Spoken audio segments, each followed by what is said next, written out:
Hello and welcome to smart learning. এই ভিডিওতে Indian history timeline সম্পর্কে আলোচনা করব এবং ভারতের ইতিহাসের বিভিন্ন সময় কিভাবে মনে রাখতে হয় সেই বিষয়টাও নিয়ে কিছু কথা বলবো। তো আমাদের বুঝতে হবে ভারতের ইতিহাসের যে বিভিন্ন যৌগ বিভাগ রয়েছে সেখানে প্রচুর পরিমাণে বিভিন্ন সাল তারিখ মনে রাখতে হয়। ইতিহাসের ক্ষেত্রে এই বিষয়টা আসা স্বাভাবিক। তো এটা মনে রাখতে গেলে আমাদের যেটা সবার আগে প্রয়োজন সেটা হলো সামগ্রিকভাবে ইতিহাসের কোন কোন সময়ে কী কী ঘটনা ঘটেছে তার কিছু মাইলস্টোন তৈরি করে রাখা।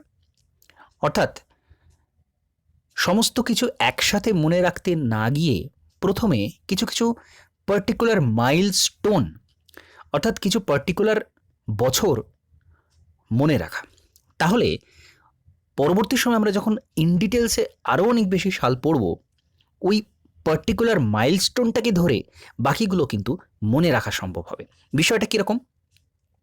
যেমন এখানে আমরা দেখতে পাচ্ছি অ্যানসিয়েন্ট মেডিভ্যালের দুটো ভাগ বিভিন্ন সময় করা হয়। তো অ্যানসিয়েন্ট, মেডিভ্যাল এবং মডার্ন এই তিনটে পার্টের কিছু পার্টিকুলার সময় এখানে সময়কাল কিন্তু বলা রয়েছে।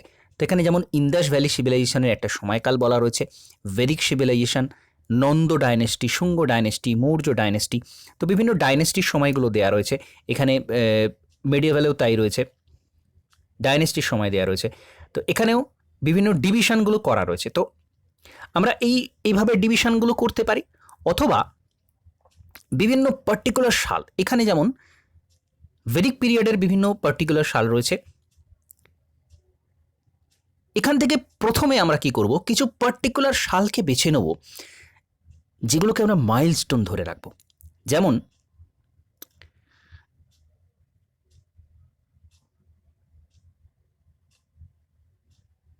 (321 BC) Chandragupta Maurya establish the Mauryan empire. 321 before Christ, 321 BC-তে চন্দ্রগুপ্ত মৌর্য সাম্রাজ্যটা স্থাপন করছেন। এরপর অশোক কলিঙ্গ যুদ্ধ হচ্ছে 261 BC-তে। এখানে যদিও পার্টিকুলার সালটা উল্লেখ করা নেই, কিন্তু 261-এ কলিঙ্গ যুদ্ধ হচ্ছে, যার পরে অশোকের মানসিক পরিবর্তন আসছে এবং তিনি চণ্ডাশোক থেকে ধর্মাশোকে পরিণত হচ্ছেন। 321-এর পর আমরা এটা মনে রাখতে পারি। অথবা আলেকজান্ডার যখন ভারতে প্রবেশ করছেন হিদাসপিস রিভারের কাছে 326 BC-তে, এটাও একটা গুরুত্বপূর্ণ মাইলস্টোন হিসেবে আমরা মনে রাখতে পারি যে এইটা একটা সময় ছিল যখন আলেকজান্ডার ভারতে প্রবেশ করল। তো তারপরে 4-5 বছর পর আবার চন্দ্রগুপ্ত মৌর্য স্থাপন করছেন, মৌর্য সাম্রাজ্য স্থাপন করছেন, নন্দবংশকে শেষ করে মৌর্য বংশ স্থাপন করছেন। তো এরকম কিছু পার্টিকুলার সাল আমাদের মাথায় রাখতে হবে। এখানে প্রথমে আমরা যখন পড়ব তখন সব কিছু একেবারে পরপর মনে রাখার প্রয়োজন নেই। তো এরপর সাতবাহন সাম্রাজ্য স্থাপন হচ্ছে 230 BC-তে। এটা একটা মাইলস্টোন। 78 AD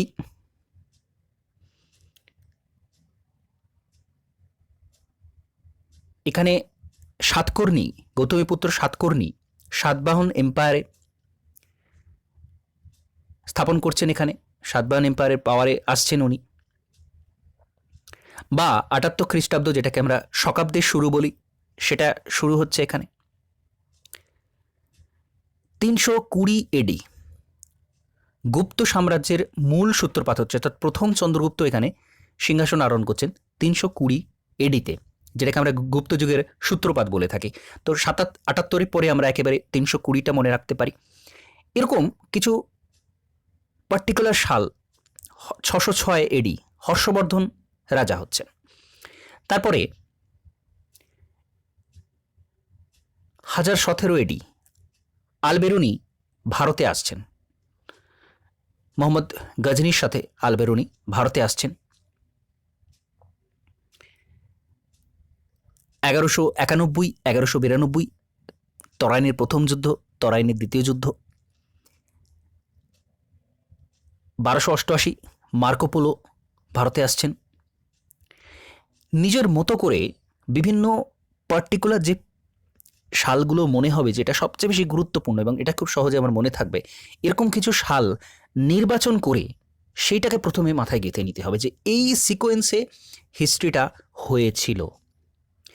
এরপর আমরা যখন ইন ডিটেলসে প্রত্যেকটা চ্যাপ্টার যখন আমরা জানবো, তখন পার্টিকুলার ওই সালটাকে ধরে বাকি অন্যান্য সালগুলো কিন্তু মনে রাখা সম্ভব হবে। তো এভাবে কিন্তু হিস্ট্রি পড়তে হয় এবং সালগুলোকে মনে রাখতে হয়। এবং পুরো হিস্ট্রিটা যদি একেবারে শুরু থেকে একেবারে এখানে যেমন রক শেল্টার অফ ভীমবেটকা, একেবারে প্রাগৈতিহাসিক যুগের সময় থেকে আমরা যদি শুরু করি, তাহলে পার্টিকুলার এভাবে কিছু মাইলস্টোন আমরা দেখে নেব আপ টু ভারতের স্বাধীনতা সংগ্রাম পর্যন্ত। তারপরে আমরা পুরো হিস্ট্রিটা জানবো এবং তার সাথে সাথে কিন্তু প্রত্যেকটার সাথে ওই যে মাইলস্টোনগুলো আমার মাথায় রয়েছে, ঠিক যেরকমভাবে আমরা কম্পিউটারে বা মোবাইলে একটা নতুন ফোল্ডার তৈরি করি, সেরকমভাবে এই মাইলস্টোনগুলো এক একটা ফোল্ডার হিসেবে আমাদের মাথায় থাকবে এবং তার পরবর্তী যে সমস্ত ফাইলগুলো হবে সেই ফোল্ডারের মধ্যে আমরা ফাইলগুলো তুলে দিচ্ছি। ঠিক এইভাবেই আমাদের মাথায় মেমোরিগুলো তৈরি করতে হবে। প্রথমে ওই ফোল্ডারগুলো তৈরি করতে হবে, তারপরে ফাইলগুলো রাখতে হবে। ঠিক এইভাবে আমরা হিস্ট্রিটাকে জানবো। তো এখানে আমি সেই জন্যে প্রথমে একটা ওভারঅল আইডিয়া দেওয়ার জন্য টাইমলাইন রেখেছি আপ টু ফ্রিডম স্ট্রাগল পর্যন্ত, প্রথম থেকে শুরু করে একেবারে প্রাগৈতিহাসিক সময় থেকে শুরু করে। তো নিওলিথিক যুগ শুরু হচ্ছে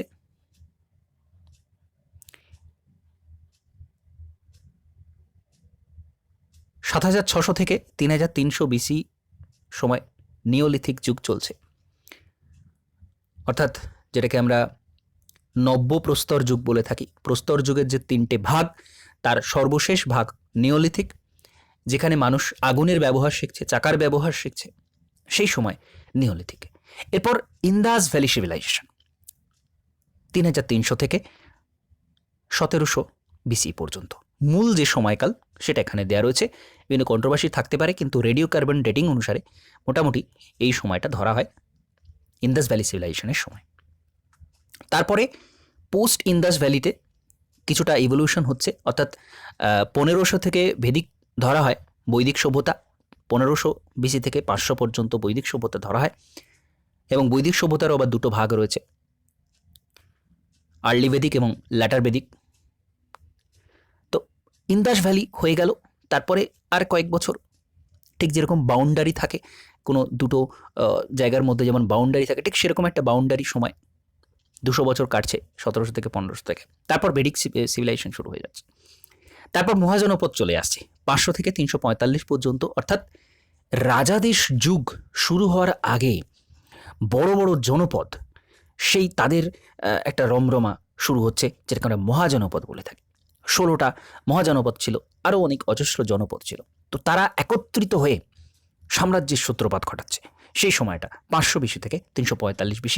এবং ল্যাটার বেদিক সেই সময় চলছে, অর্থাৎ বৈদিক সভ্যতার যে খারাপ দিকগুলো, অর্থাৎ সমাজের মধ্যে 4টে বিভাজন, ব্রাহ্মণ ক্ষত্রিয় বৈশ্য শূদ্র বিভাজন, সমাজের নিচু তলার মানুষদের নিচু করে রাখা, মহিলাদেরকে সম্মান না করা, এরকম যে খারাপ জিনিসগুলো ঢুকে গিয়েছিল, ঠিক তার ফলে এখানে বৌদ্ধ ধর্ম, জৈন ধর্মের উত্থান হচ্ছে এবং সেখানে সাধারণ মানুষ কিন্তু একটা জায়গা পাচ্ছে, সম্মান পাচ্ছে। মহাজনপদের পরে এরপর ডাইনেস্টিগুলো চলে আসছে। বড় ডাইনেস্টি আমরা যদি দেখি তাহলে নন্দ ডাইনেস্টি, যদিও তার আগে অনেকগুলো হর্ষাঙ্ক এরকম কিছু বংশ ছিল। তো নন্দ ডাইনেস্টি 345 থেকে 322 BC, অর্থাৎ মৌর্য যুগের একেবারে সূত্রপাত হচ্ছে 321-এ। তার আগে নন্দ ডাইনেস্টি ছিল। তো মৌর্য ডাইনেস্টি, তারপরে শুঙ্গ, কাহ্ন, কুষাণ খুব গুরুত্বপূর্ণ, এবং সাতবাহন। পরপর আমরা যদি সিকোয়েন্সটা মনে রাখতে পারি যে নন্দকে উচ্ছেদ করছে মৌর্যের পরে শুঙ্গ আসছে, কাহ্ন এবং কুষাণ, সাতবাহন। এর আগে যদিও এখানে অনেক ছোট ছোট বংশ ভারতের উত্তর পশ্চিমে ছিল, সেগুলো নিয়ে আমরা পরে ডিটেলসে যাবো, কিন্তু মূল স্ট্রাকচারটা আমাদের মনে রাখতে হবে এরকমভাবে: neolithic, Indus valley, post Indus valley, Vedic, Mahajanapada, Nanda, Maurya, Shunga, Kanva, Kushan এবং সাতবাহন। এরপর ক্লাসিক্যাল বলতে পারি পিরিয়ড, বা আর্লি মেডিয়াভাল বলতে পারি আমরা, কারণ মূল যে মধ্যযুগ ভারতের ইতিহাসে যদি মধ্যযুগ ধরায় তাহলে সুলতানি আমল মূল মধ্যযুগ। যদিও তার আগে অনেকে এরকম দুটো ভাগ করে থাকেন। তো সেটা যদি আমরা দেখি তাহলে দেখব গুপ্তযুগ। গুপ্তযুগ যদিও 320 থেকে মূল গুপ্তযুগ শুরু হচ্ছে, তার আগে মনে করা হয় বিভিন্ন আরও, যদিও শ্রীগুপ্তকে মূল প্রতিষ্ঠাতা ধরা হয়, কিন্তু চন্দ্রগুপ্ত, প্রথম চন্দ্রগুপ্তের সময় থেকে গুপ্তযুগের যে মূল অংশটার সূত্রপাত হচ্ছে 320। তো সেই জন্য এখানে সালটা এরকম দেয়া রয়েছে। তারপর চালুক্য, যেটা দক্ষিণ ভারতে আসছে। হর্ষবর্ধন পুষ্যভূতি বংশ, হর্ষবর্ধন পুষ্যভূতি বংশে ছিলেন এবং এখানে একেবারে ডাইনেস্টি দিয়েই বলা রয়েছে। 606 যখন হর্ষবর্ধন সিংহাসন আরোহণ করছেন সেই সময় থেকে বলা রয়েছে। কারাকোটা ডাইনেস্টি এবং 738 খ্রিস্টাব্দে একটা বিরাট পরিবর্তন আসছে ভারতের ইতিহাসে, কারণ এখানে আরব ইনভেশন শুরু হচ্ছে, আরবদের আসা শুরু হচ্ছে, বিভিন্ন রকম যুদ্ধ শুরু হচ্ছে, ধীরে ধীরে ধীরে ধীরে তারা সিন্ধু প্রদেশ বিজয় করছে এবং ভারতে বহিরাক্রমণ, যে সমস্ত যারা আরবীয়রা, যারা এর আগেও বহিরাগত বিভিন্ন শক্তি ভারতবর্ষে এসেছে, কুষাণ থেকে শুরু করে তার আগে বিভিন্ন ইন্দো গ্রিক আরও নানান রকম ছিল, কিন্তু এখানে আরবদের আসার সূত্রপাত হচ্ছে। এবং এই যে মৌর্য সাম্রাজ্য বা তার আগে মৌর্য না, মুঘল সাম্রাজ্য এবং তার আগে যে সুলতানি আমল, তার আসার একটা পথ তৈরি হচ্ছে এখানে। এই জন্য এটা বিষয় গুরুত্বপূর্ণ খুব। আরব ইনভেশন হচ্ছে 738-এ। তারপরে ত্রিশক্তি দ্বন্দ্ব হচ্ছে, চোল ডাইনেস্টির সময়কালটা রয়েছে এবং চালুক্য ডাইনেস্টি, পরবর্তী চালুক্য ডাইনেস্টি, বিভিন্ন যে টাইপ, বিভিন্ন সময়ে সময়ে যে উত্থান হয়েছে এক একটা বংশের, সেইগুলো এখানে বলা রয়েছে। মেডিয়েভাল দিল্লি সুলতানি আমল, পাণ্ড্য ডাইনেস্টি, বিজয়নগর, এগুলো দক্ষিণ ভারতের অংশ। এবং বাংলাতে যে সুলতানি যুগ শুরু হয়েছিল 1342 থেকে, সেটা। এবং মোগল আমল একেবারে 1526 পানিপথের প্রথম যুদ্ধ থেকে শুরু করে মোগল ডাইনেস্টি, সুরি ডাইনেস্টি অর্থাৎ শেরশাহর যে অংশটা ছিল, শেরশাহ এবং তারপরে আরও দুজন। তারপর মুঘল ডাইনেস্টি, আবার মুঘল ডাইনেস্টি একেবারে 1707 অর্থাৎ ঔরঙ্গজেবের মৃত্যু পর্যন্ত দেওয়া রয়েছে। এবং Maratha empire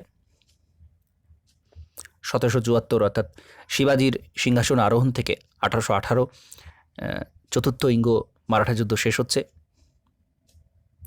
modern history, kingdom of মহীশূরের যে কিংডম, সেটা 1799-তে চতুর্থ ইঙ্গ মহীশূরের যুদ্ধের সাথে সাথে সেটা শেষ হয়ে যাচ্ছে টিপু সুলতানের মৃত্যুর সাথে সাথে। কোম্পানি রাজ শুরু হচ্ছে 1757 অর্থাৎ পলাশী যুদ্ধ থেকে শুরু করে 1858 মহাযুদ্ধের পরবর্তী বছর পর্যন্ত শুরু হচ্ছে, যতদিন না সরাসরি ব্রিটেন থেকে কন্ট্রোল করা হয়। এবং শিখ এম্পায়ার, যেটা 1799 থেকে 1849 পর্যন্ত ছিল, ডালহৌসির আমলে শিখ এম্পায়ারটা ভারতের অন্তর্গত হয়ে যাচ্ছে, অর্থাৎ ব্রিটিশ ভারতের অন্তর্গত হয়ে যাচ্ছে। গ্রেট রেবেলিয়ন অর্থাৎ যেটাকে আমরা সিপাহী বিদ্রোহ বলে থাকি 1857-58, এবং তারপর ব্রিটিশ রাজ 58 থেকে 47 পর্যন্ত, সরাসরি ব্রিটেন থেকে যেটা অংশ, এবং ইন্ডিপেন্ডেন্স 47 পর্যন্ত। এই মূল স্ট্রাকচারটা আমাদের মাথায় গেঁথে নিতে হবে, কোনটার পর কোনটা এসেছিল। তাহলে আমরা এই যখন হর্ষবর্ধন সম্পর্কে জানবো, তখন আমরা এই জায়গাতে আমাদের এই ফোল্ডারটাতে আমরা সেই স্মৃতিটাকে ঢুকিয়ে নিতে পারবো যে হর্ষবর্ধনের সময়কালে এইটা ছিল, এই সময় এটা হয়েছিল, বা অন্যান্যগুলোতেও আমরা ঠিক এইভাবেই আমরা করতে পারবো।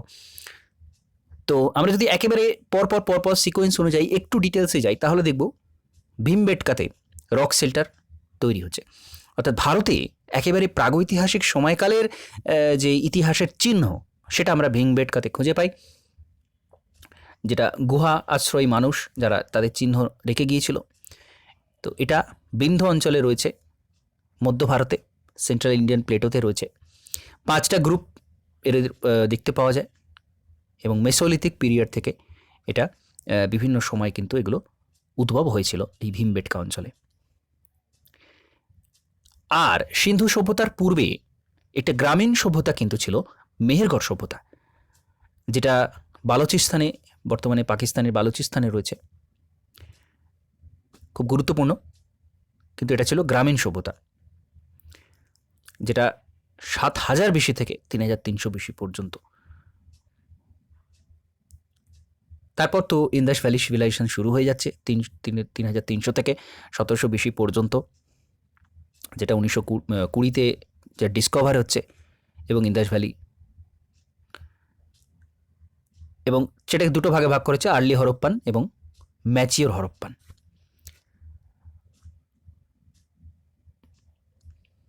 লেট হরপ্পান আরেকটা ভাগ, অর্থাৎ হরপ্পার মূল যখন ধ্বংস হয়ে যাচ্ছে তখনও কিছু কিছু এলাকাতে যে ডেভেলপমেন্ট ছিল সেইগুলোকে ধরা হচ্ছে, কারণ একটা বিরাট বড় অংশ জুড়ে হরপ্পা সভ্যতা বা ইন্দাস ভ্যালি সিভিলাইজেশন বিরাট অংশ জুড়ে ছিল।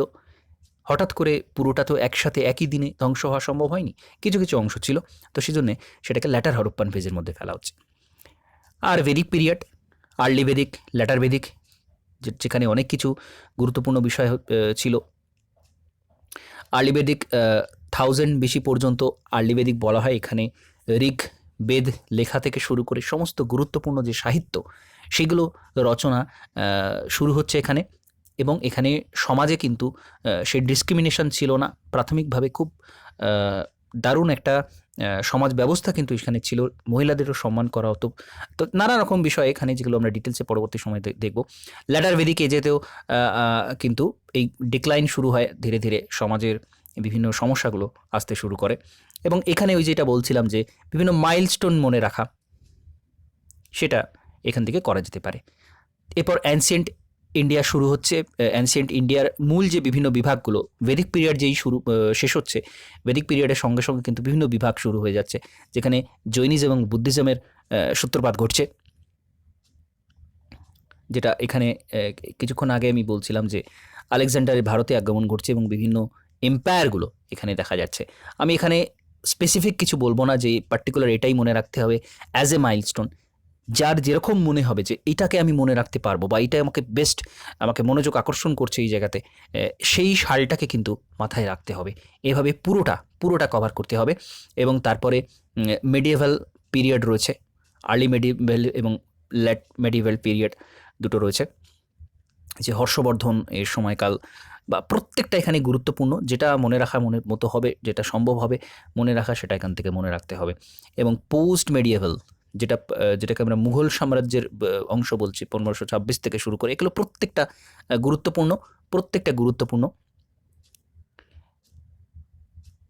এরপর কলোনিয়াল এরা 1818 থেকে শুরু হচ্ছে, যেটা ফারুকশিয়ারের ফরমান জারি হওয়ার পর থেকে মূলত বাণিজ্যের একটা বিরাট সুযোগ সুবিধা তারা পেয়ে যাচ্ছে, কলোনি শুরু করছে কলোনিয়াল এরা। এবং গুরুত্বপূর্ণ সালগুলো এখানে দেওয়া রয়েছে। সতী প্রহিবিশন, যেটা বেন্টিং করছেন রাজা রামমোহন রায়, বেন্টিংকে সহায়তা এটা করছেন। এরপর বিভিন্ন আরও যে সমস্ত গুরুত্বপূর্ণ সালগুলো এখানে দেওয়া রয়েছে, যতগুলো মনে রাখা সম্ভব এখানে মনে রাখতে হবে। তো মূলত আমি এখানে যেটা আলোচনা করলাম যে কিভাবে আমরা বিষয়টাকে ধরবো বা কিভাবে এগোবো, সেটা আমি আলোচনা করলাম।